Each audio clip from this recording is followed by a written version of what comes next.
What's the difference between an original creator and a copycat? And which one are you? I figured out the difference when I got caught being a copycat. I'll tell you about that a little bit later. Virginia here. I'm giving you 4 tips to help you avoid being a copycat, plus examples on how and where to get inspiration. And stay until the end because I'm giving you my ninja trick on how to make all of your videos better. Back to the question, what's the difference between an original creator and a copycat? An original creator knows how to copy the right way. A copycat just rips off other creators and calls it their own. A great example of this is trends on Reels and TikTok. Most people start Reels and TikToks by copying trends because they're learning video for the first time and that's what they're comfortable doing.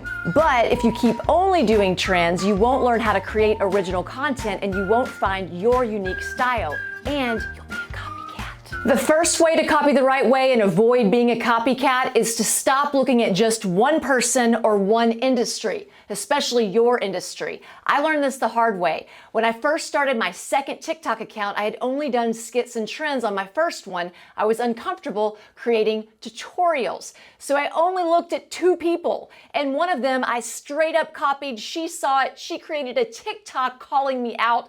I was humiliated and I vowed never to look at people in my industry again. And that's how I crafted my own style. Number 2, don't take notes while you're watching these videos like I did when I copied that TikTok. Instead, just take notes on the elements you liked. Maybe it was the way they started the video, or a transition, or a camera angle, or an edit. But don't take notes on the actual video. Create it from memory. If you've got a notebook out with extensive notes on that video, you're a copycat. Here's an example. I ran across this reel the other day and I saw this transition I'd never seen before. And I realized it was just the opposite of this transition I did in a previous reel. And I decided to use that transition in an upcoming video. And I used it. But it had nothing to do with what she was talking about in hers. I put it in a character reel and I just ended with that transition. Speak from here, not up here. Bye. Here's another example. This is someone who's not in my industry. She's a fitness influencer, and at the time, this sound was trending.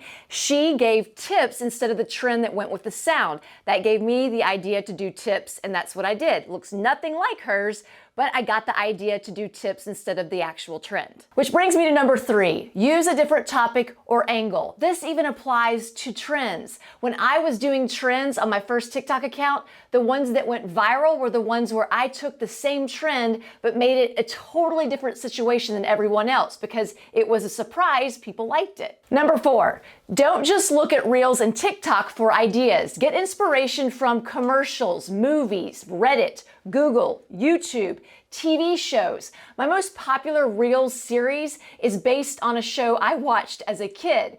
People Pleasers Express is the reel I do, and that character is inspired by Flo from a show called Alice. Another one of my characters, Mary the Mechanic, she's based on a character I played as a kid with my dad. You can find inspiration from your past. Here's my ninja tip to make all of your videos better. When you get an idea for a video, don't go and create it right away. Instead, take note of your idea and let it marinate for a day or 2. That way you can make sure you've thought of every angle, every element, and you're making sure that video is going to help your ideal person. Speaking of ideas, if you want to learn how to take one idea and create 3 to 4 reels with it, watch this video right here.